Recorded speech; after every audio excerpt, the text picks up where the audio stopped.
Bonjour tout le monde. Comment vivez-vous avec le regard des autres? Est-ce que vous êtes capable de dépasser le jugement qui pourrait arriver? Bien, vous connaissez l'expression québécoise « avoir l'air fou ». Moi, je l'ai dit tellement souvent, autant pour moi que pour les autres. Et oui, dans la vie quotidienne, ça arrive que je juge, comme ça arrive à tout le monde. Fort heureusement, ici, dans l'accompagnement que je fais, le jugement reste dehors. C'est la seule place où je connais pas le jugement et c'est merveilleux. Et quand je reviens à ça, avoir l'air fou, vous vous souvenez dans ma dernière vidéo, je parlais de la motivation. Puis, pour rester motivé, qu'est-ce qui fait en sorte que les gens restent motivés? Le quoi, en fait, c'est qu'il y avait des gens que c'était au niveau de la reconnaissance qui leur permettait de garder leur motivation. D'autres, c'était la recherche d'amour. Et il y a aussi le bien-paraître, ce qu'on parle aujourd'hui, le bien-paraître. Ça peut motiver des gens aussi à poursuivre leurs idéaux pour pouvoir bien paraître. Et quand on fait pour bien paraître seulement, on n'écoute pas réellement qui on est à l'intérieur de nous. On n'ose pas être de peur de se faire juger. On a peur d'avoir l'air fou. Et avoir l'air fou, c'est relatif. D'ailleurs, ça va être le sujet de ma prochaine vidéo. Donc, quand on a l'air fou et que c'est relatif, c'est parce que ça dépend de la compréhension de la personne, du vécu de la personne, des croyances des gens, des valeurs des gens aussi. Ça dépend aussi des contextes dans quoi que c'est mis. C'est ça, la relativité des choses aussi. Et la définition de fou, c'est des comportements qui semblent déraisonnables en fait, qui sont de fourcher extravagants, voire bizarres. Donc, c'est pour ça que ça vient le mot fou, mais ça appartient, le mot fou, à une autre époque où on ne connaissait pas vraiment les problèmes psychiatriques, les problèmes psychologiques, où on pouvait voir des comportements bizarres et on disait que c'était des fous. Fort heureusement, aujourd'hui, ce mot-là est surtout une expression plus que autre chose. Et pourquoi on dit ça des fois que ça a l'air fou? Ben, c'est parce que l'intention qui était en arrière dans ce qui a été accompli, dans ce qui a été dit, n'a pas été comprise, cette intention-là. Ou, tout simplement, c'est que ça ne rentrait pas dans les normes. Ou encore, parfois aussi, c'est parce que on est un peu jaloux ou envieux de voir que l'autre ose, puis que nous, on n'assumerait jamais ça. Que pour nous, ça a l'air fou parce que, mon Dieu, ils ont osé faire ça, mais nous, on n'aurait jamais assumé ce geste-là. Et quand on comprend l'intention qui a été en arrière de tout ça, combien de fois après on entend « Ouais, ça a plein de sens ». Fait que voyez-vous la balance des choses? Ça a l'air fou. Compréhension égale, ça a plein de sens. C'est ça qui est drôle en fait. Et l'exemple parfait pour ça, je trouve, c'est au niveau du hockey où il y a un gardien de but à un moment donné qui s'est dit « Moi, je suis tannée de me faire blesser au visage, j'invente le masque. » Une visière comme telle. Ça a été très controversé, cette façon de faire-là. Les gens se disaient, mais voyons comment il va faire pour voir la rondelle, pour l'arrêter à temps. En tout cas, il y a eu plein de choses qui se sont dites. Pour en bout de ligne, aujourd'hui, on se rend compte que tous les gardiens de but ont une visière de protection et tous les joueurs de hockey ont un casque protecteur sur la tête. Donc, ça n'avait pas de sens au début. Et là, ça a plein de sens. Et aussi, il y a les choix d'habillement. Hein? Ça aussi, c'est un bel exemple. Ben, les choix d'habillement, c'est selon les goûts de chacun. Et il y a des gens qui s'assument aussi dans leur choix d'habillement, qui aiment les couleurs extraverties ou qui aiment être dans le serré, même s'ils ont un petit bourrelet en trop, parce qu'ils sont fiers d'être tout simplement fiers d'eux, même s'ils ont un petit bourrelet en trop. C'est parfait, ça aussi. Puis, moi, je suis pas capable tout le temps de l'assumer, mon petit bourrelet en trop, mais j'ai envie en tas, ces gens-là aussi. Alors, parfois, les gens aussi aiment provoquer. Mais provoquer, là, dans les deux sens.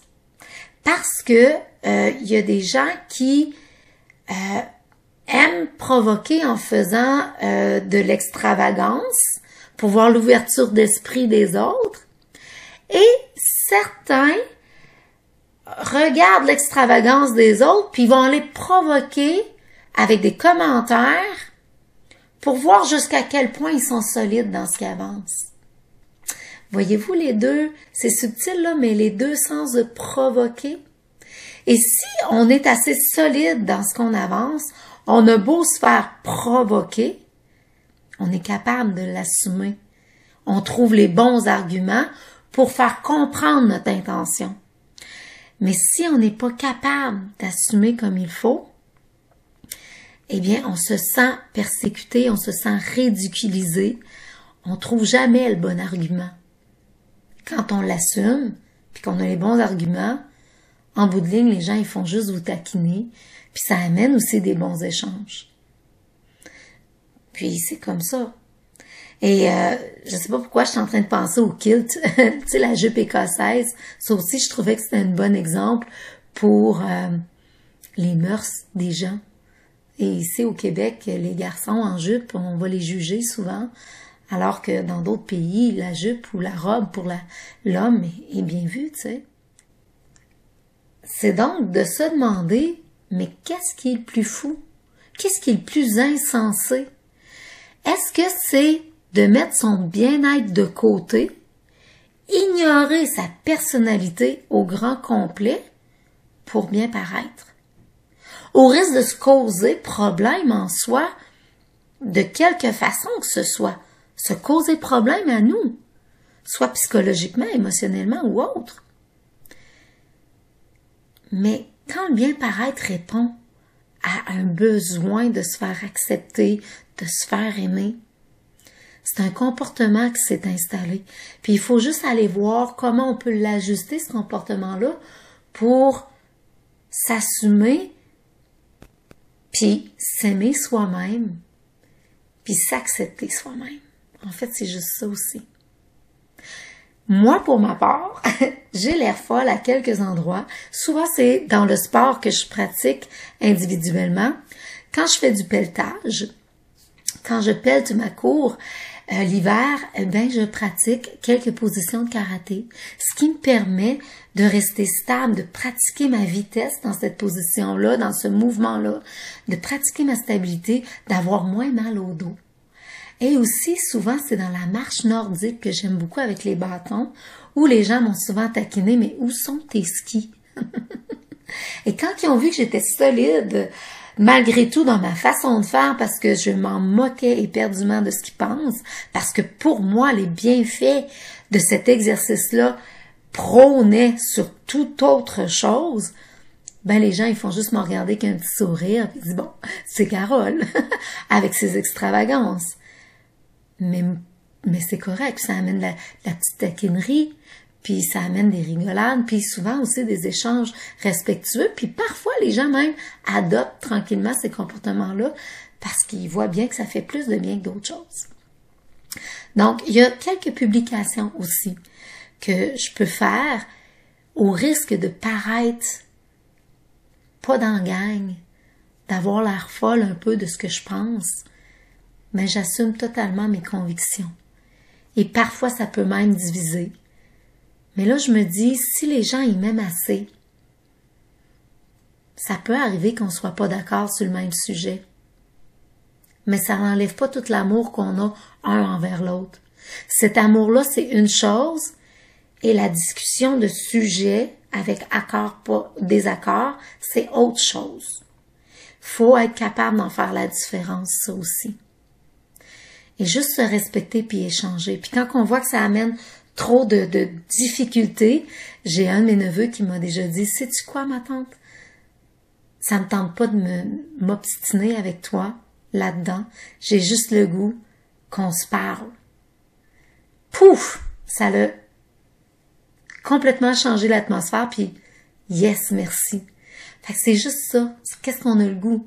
S'obstiner puis se diviser ou bon, ben ok, c'est ton avis, point. On saute-tu à un autre sujet maintenant? Tout simplement, c'est ça. Donc, moi, par chance que j'ai travaillé beaucoup mon assurance et ma confiance en moi pour ça, pour pouvoir vivre mes convictions, les assumer comme il faut et puis vivre en toute harmonie, en fait. De plus en plus en harmonie, je dirais. Et les trucs conseils que je peux vous donner aujourd'hui là-dessus, c'est souvent les mêmes questions, en fait, qui reviennent au début. Puis dans plusieurs vidéos, vous allez le voir, c'est à quel besoin criant c'est important de le faire malgré tout, de l'exprimer malgré tout. Quel résultat on veut vraiment en bout de ligne? Et c'est de se demander si on n'ose pas faire à quelle peur qui est en avant de nous qu'on doit surmonter pour pouvoir oser faire ou être dans nos convictions. Est-ce que c'est le rejet des autres ou quoi que ce soit? Ça, c'est d'autres blessures à explorer à ce moment-là. Puis avant de faire ou de dire quelque chose parce que vous en êtes convaincu, mais que vous vous sentez quand même un peu fragile, assurez-vous que vous êtes capable d'assumer les possibles jugements critiques qui vont arriver. Si vous vous sentez trop fragile, attendez. Solidifiez-vous avant de faire pour être sûr que vous allez pouvoir accueillir ça et passer par-dessus ça aussi. Et essayez de voir qu'est-ce qui vous aiderait à surpasser ça, mais ça revient probablement aux petites questions qu'on s'est posées il y a quelques secondes. Et les jugements, là, s'ils arrivent, ben vérifiez à quel genre d'individu que ça appartient.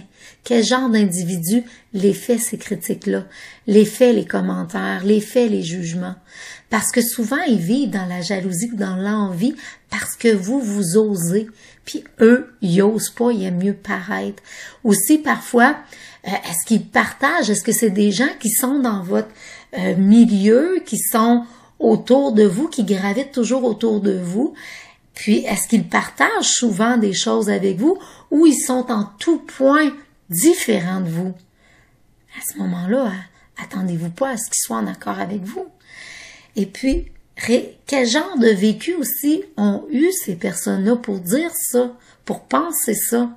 Parce que souvent, comprendre l'autre fait en sorte que ça met moins d'emphase sur ce qu'il vient de dire par rapport à vous, par rapport à ce que vous avez osé exprimer ou faire. Et aussi, c'est en quoi ça les dérange, eux, que vous disiez ou vous fassiez ça. Ça leur appartient, ça appartient à leur vécu, à eux, c'est leur responsabilité à eux. Prenez pas tout sur votre dos ce qui appartient à l'autre. Et j'aimerais quasiment vous poser une question qui va presque vous mettre au défi. Et c'est en quoi êtes-vous ou avez-vous déjà été fier d'avoir l'air fou? J'aimerais vraiment, vraiment ça vous entendre sur ce sujet. Alors écoutez, si vous avez aimé cette vidéo-ci, partagez-la, commentez-la, taguez quelqu'un pour lui envoyer si vous pensez que ça peut lui apporter un réconfort ou l'aider en quelque sorte. Si vous aimez le voir plus en live, ben vous pouvez aller sur ma page Facebook aussi. Je fais des lives sur les sujets qui sont ici sur ma chaîne YouTube. Donc, en attendant de vous revoir, je vous dis et je vous souhaite surtout de toujours pouvoir être sans jamais avoir peur du regard des autres. Bye! À la prochaine!